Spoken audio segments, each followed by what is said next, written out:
Hello, Intermediate Algebra. Today we continue to look at section 6.4 about geometric sequences. Yesterday we learned how to write the explicit and recursive formula for geometric sequences, and we started to look at translating between the two. Today we're going to start looking at some word problems where we would use geometric sequences. So first I want you to pause the video and attempt this warm-up. I give you a geometric sequence and I want you to practice writing the recursive and explicit formula for it. When you're done, unpause and check your work. So for the recursive formula, you should have had that a sub 1 equals 2. And then remember, it's a sub n equals r. So that's where I figure out my common ratio. Second divided by first term. I get 2.5. Again, Pearson is actually going to have you keep it as the 5 halves. So 12.5 divided by 5 is 2.5, which is the same as 5 halves. So it would be 5 halves, and then remember it's parentheses a sub n minus 1. So that would be your recursive formula, but remember recursive is only helpful if you want to find the first few terms or maybe like the next one because you would just multiply it by 5 halves or 2.5. If you want to find a term farther in the future, like the 10th, 11th, 12th, 20th, whatever, then you prefer the explicit formula. Remember the explicit formula is a sub n equals a sub 1 times r to the n minus 1. You might think it looks very similar to the exponential functions like we talked about, which it truly is. The difference is the exponent is n minus 1. With exponentials, we started with 0 as the starting value, so like that y-intercept or initial value of 0. With recursive and explicit situations for geometric sequences, we're actually starting with the first term. So that's why we need that n minus 1. Okay, so you should have had a sub n equals, we found the a sub 1 was 2 and the r was 5 halves. So we substitute those in. So this would be what you'd have for the explicit, and again, this is the recursive. So today we're just going to take that understanding and extend it a little bit to do some word problems. One thing we have to notice here, it says the number of subscribers to a blog doubles each week. How can the trend in subscriptions be modeled? Anytime in Pearson, if they don't seem to give you enough information, look for pictures. So if it doubles each week, first of all, that means it's multiplied by 2. So that's going to be my r is 2. Okay, so I know that. But remember, we also need our first term, which seems to be missing. If I look over here, it actually gives me more information. Okay, so you do always have to look around. Sometimes they do that to you on Pearson. It says in our first week, we had 5 subscribers, which means a sub 1, because that's the first week, was 5. Okay, so for this part up here, they're just asking how it can be modeled. So again, if I want to be able to predict how many prescribers in weeks in the future, I'm always going to prefer the explicit formula. Okay, so we're going to write down the explicit formula for this. Why don't you pause the video and quickly do that on your own? Hopefully you came up with a sub n equals 5 times 2 to the n minus 1. Okay, so for this example, it just wanted me to find that. Now again, the reason this is helpful is because I could figure out the number of subscribers this blog would have for any given week. So if I wanted to find it for like the 20th week, I would do a sub 20, which is 5 times 2 to the 20 minus 1. Okay, so that's why the explicit formula is helpful. Now the second example, and I'm going to put down here, it's a new example. It's going to have you write a new one. It says, how many subscribers will there be in week 9 if the initial number of subscribers is 10? So they changed your information here, except we are still going to assume that they're doubling. Okay, so we're going to assume that the blog is still doubling. So I want you to take a minute, and I want you to write the explicit formula. And maybe just do that and then pause, and then come back to check it before you do the second part. Okay, so hopefully for your explicit formula, this time we should have used a sub 1 is 10 because they're saying the initial number of subscribers is 10. My r we said was still 2. So we're using a sub n equals 10 times 2 to the n minus 1. Okay, so now let's talk about how we would use this. And again, in this example, it says how many will there be in week 9? So this means when n equals 9. So I want you to pause the video and take out whatever calculator you have. You might need to go to a different screen if you're using the online one. And I want you to see if you can type this into your calculator and get the correct answer. All the teachers so far have continued to talk about how to do this on a calculator. You need to use the caret key. In my video yesterday, I talked about how I like to simplify it. I would do 10 times 2 to the 8th. If you do keep it as 9 minus 1, make sure you put that in parentheses after the caret key. And remember, to get to the exponent after you do the 10 times 2, you're looking for that caret key. Okay, so pause the video, type that in to make sure you can get the correct answer. All right, hopefully after you type that in, you got 2,560. So after week 9, there will be, in week 9, I should say. So in week 9,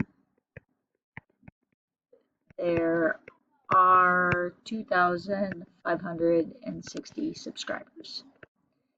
Remember, with word problems, we want to make sure we describe our answer. Okay, so that's our answer there.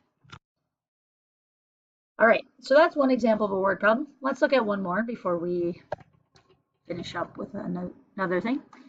So it says the number of people attending the annual Town International Food Festival has decreased by 20% since last year. That's going to be important. Okay, so then part A says, how can the attendance for the first 5 years be modeled? Again, if I'm just looking for the first 5 years, that would be a situation where I could just use the recursive. So this one's asking us to find the recursive formula for this situation. Now, again, a side note, we always know we need a sub 1. And from what I've read so far, I don't see that. So once again, I'm going to look at the picture, and it says that 1,250 people attended last year. So I need that information. We also need our R to write our recursive and explicit formula. And this actually goes back to what Ms. Brodigan was teaching you in section 3. Okay, so in exponentials, we have the a times 1 plus r to the n and a times 1 minus r to the n. Okay, so that was when we were talking about exponentials. Again, it's going to be the same idea, except we're using n minus 1s with explicits, with geometric sequences, because we're starting with term 1 instead of term 0, like explicit form or exponential formulas do. Having said that, the idea of it decreasing by 20%, we're still going to use this 1 minus r idea.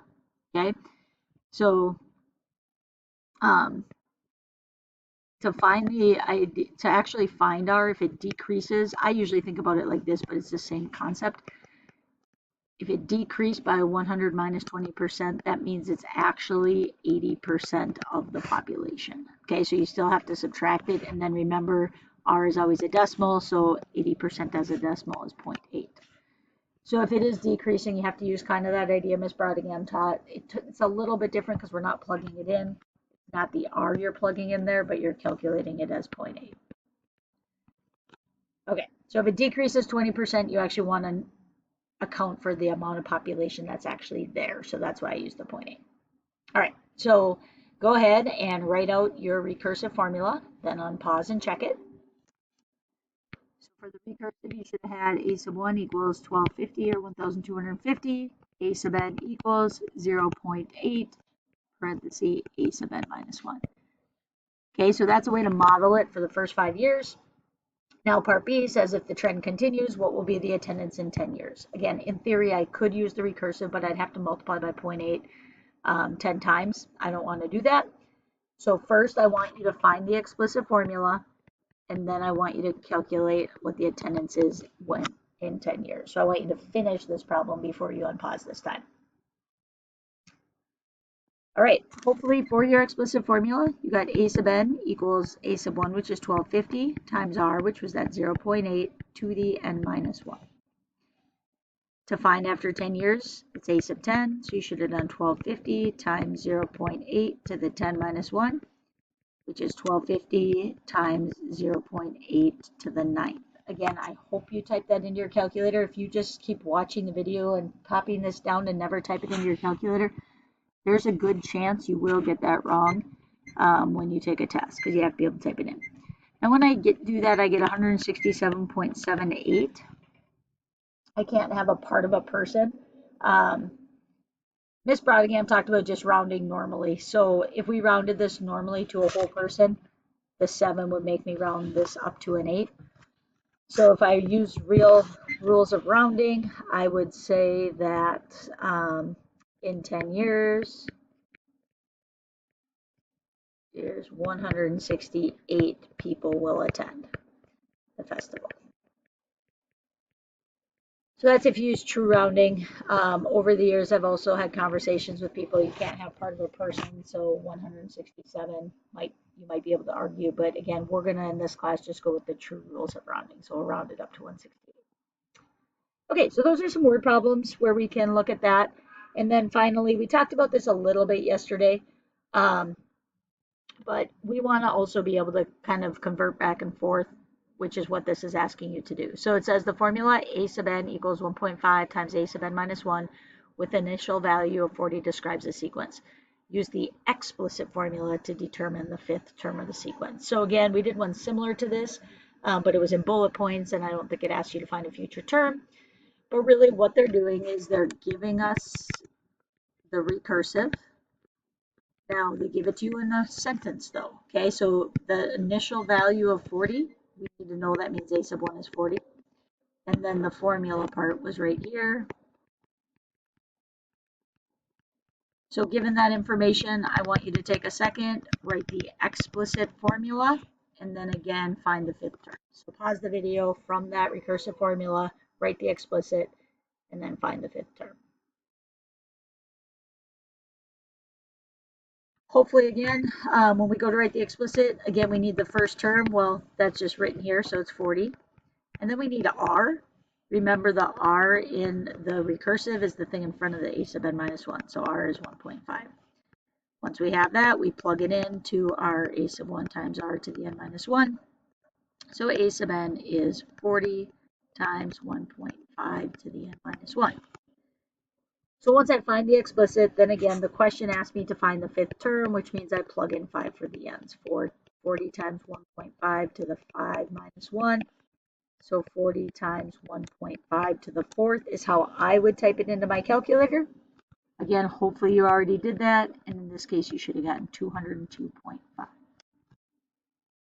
Okay, so being able to go back and forth is important. You'll notice that in all of our examples, we went from recursive to explicit because, to be honest, once you have the explicit formula, you'd probably never go back to recursive. Explicit is really the most useful formula that we will use.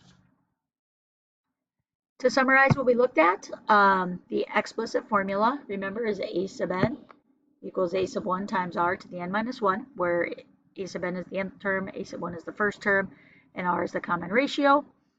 It shows some situations here. Okay, now again, this is actually important. It didn't really come up in the lesson, but notice that a sequence, and this is a reminder when we talk about arithmetic, it's actually just a set of points. It's not the actual curve. So that's the difference between the exponential functions that we were talking about also, where you were drawing a full curve. If it's a sequence, it's actually just a list of numbers, so it would be a bunch of points. Okay, recursive formula, again, remember we do write a sub 1 equals whatever, and then you've got the a sub n equals r times a sub n minus 1. Go ahead and pause this so that you can make sure you have the examples down from the note sheet that I made. If you're missing anything, get it on there, but if you paused as you went, you should be fine. And now you should go to 6.4 the Pearson practice and work through that.